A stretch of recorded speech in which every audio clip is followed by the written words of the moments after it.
My husband had been unreachable for nearly 3 days. He had mentioned he wouldn't be able to reply for a while, but my worries were escalating. I felt it was time to contact the police. Just as I was considering this, I received a call from one of my subordinates.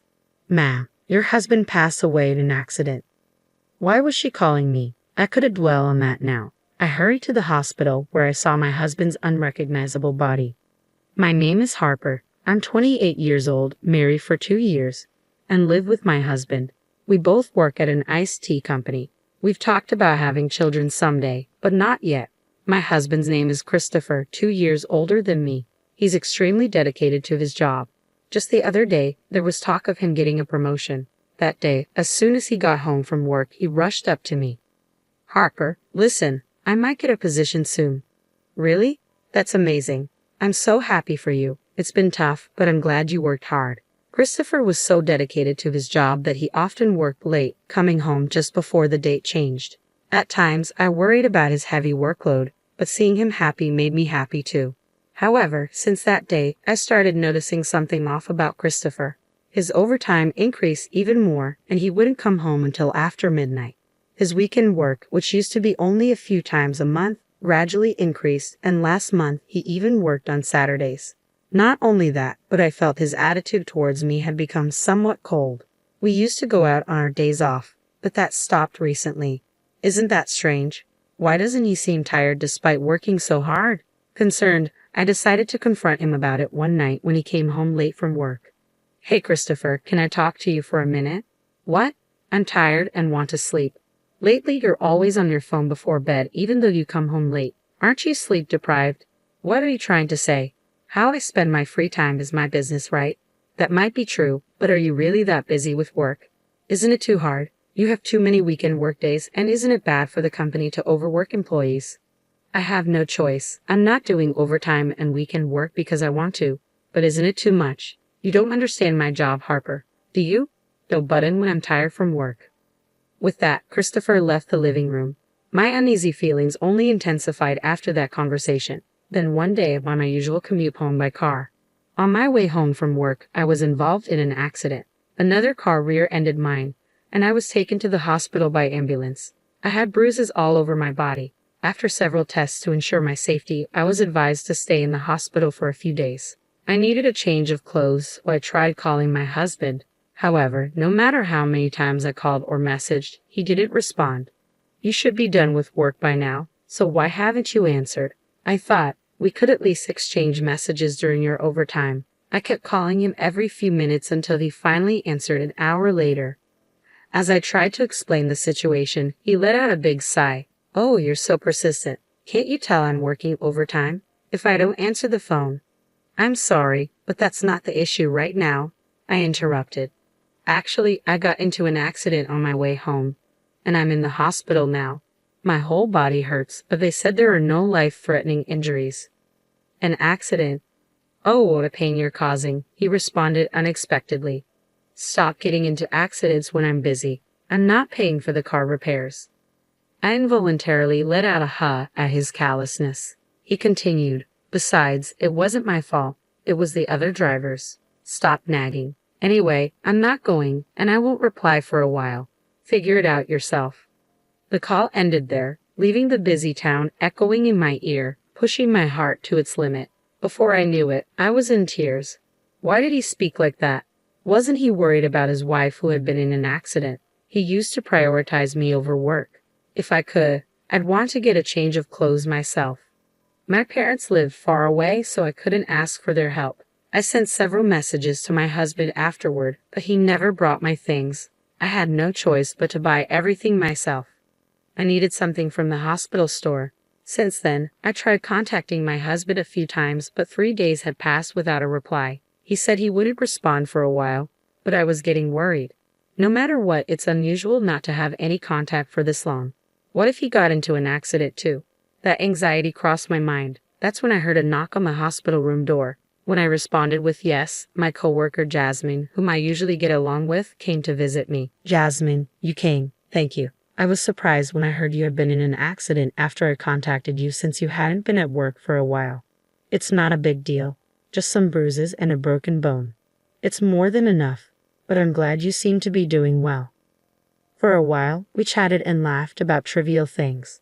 As visiting hours were ending, Jasmine started to get ready to leave. But then she stopped and looked troubled. I cautiously asked her, Jasmine, what's wrong? I'm sorry, Harper. I don't think I should say this now, but I saw it. Saw what? Did you see? I saw your husband walking with Daisy. When did that happen? 3 days ago.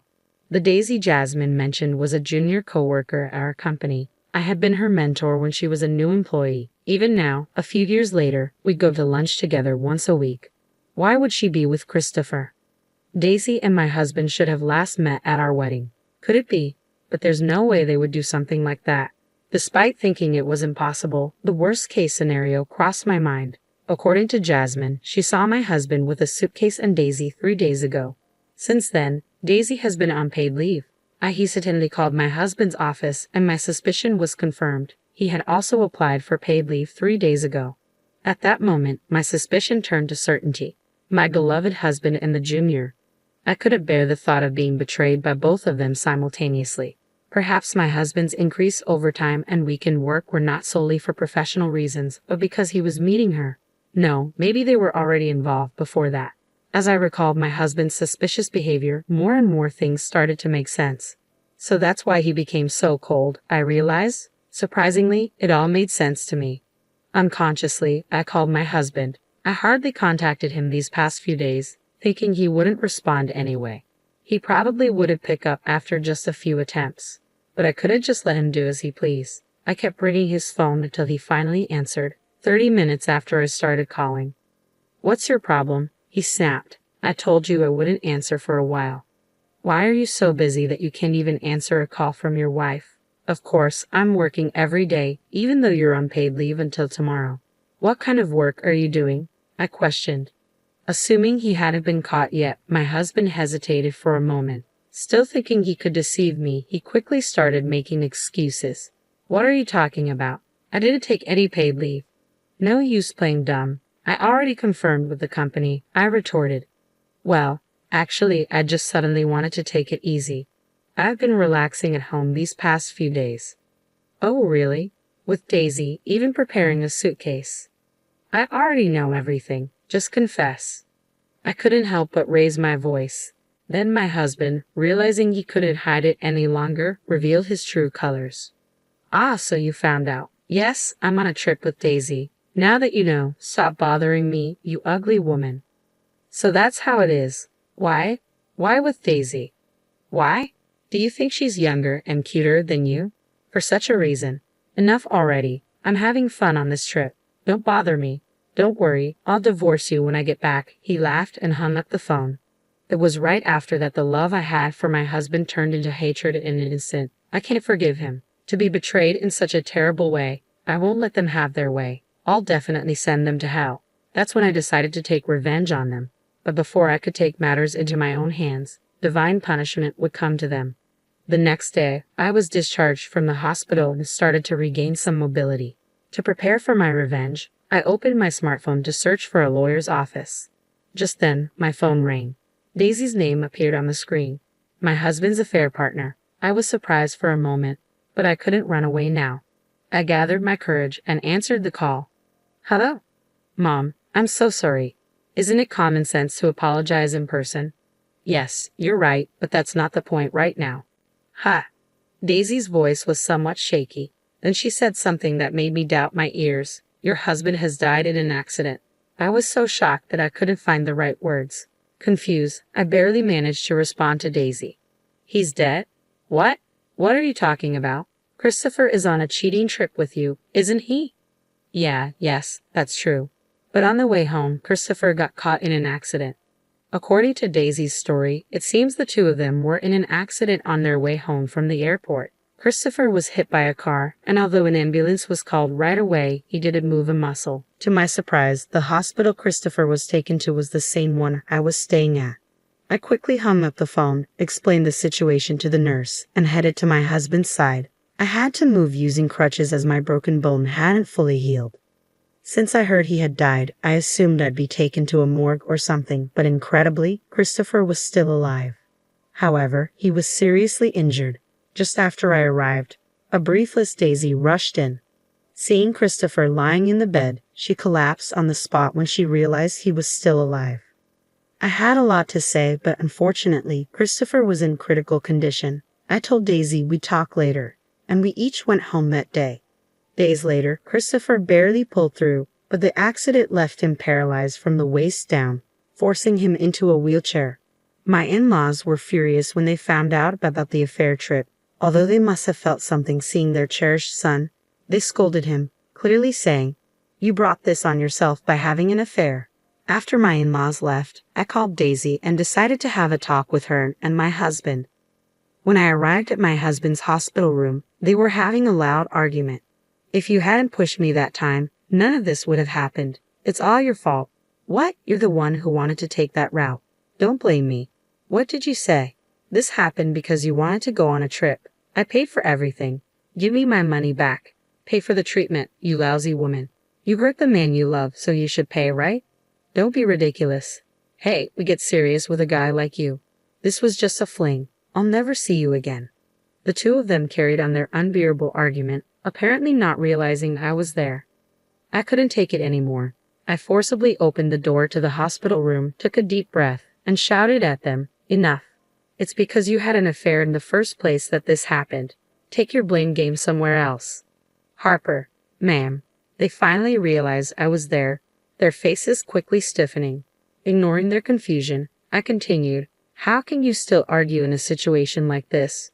Do you even understand the situation you're in now?" Christopher was the first to answer that question. "Harper, don't worry, I'm breaking up with this stupid woman." "So," Daisy stammered, unsure. "So, I realize that it's always been you for me, Harper," Christopher interjected. "Ha, what are you saying now? We're getting divorced, right?" "What?" I couldn't help but burst into laughter at my husband's dumbfounded expression. "Didn't you say, when I get home, we'll get a divorce or what? Now that you've fought with your affair partner, you want to stay married to me? Are you an idiot? There's no way I'd spend my life with a piece of trash like you." "Harper, why? Didn't you love me?" "Don't mess with me. Who betrayed that love first? It was you. After all that talk about getting a divorce, you want to get back together when it's convenient for you. I'm not as cheap as you think. If you understand that, never show up in front of me again. Keep regretting this for the rest of your life, you jerk." My husband was stunned by my yelling. Daisy was pale and trembling. Later, I was discharged from the hospital and decided to stay at my parents' house for a while. After that, my divorce from Christopher was finalized through a lawyer. I demanded alimony from him and Daisy, which they paid in full.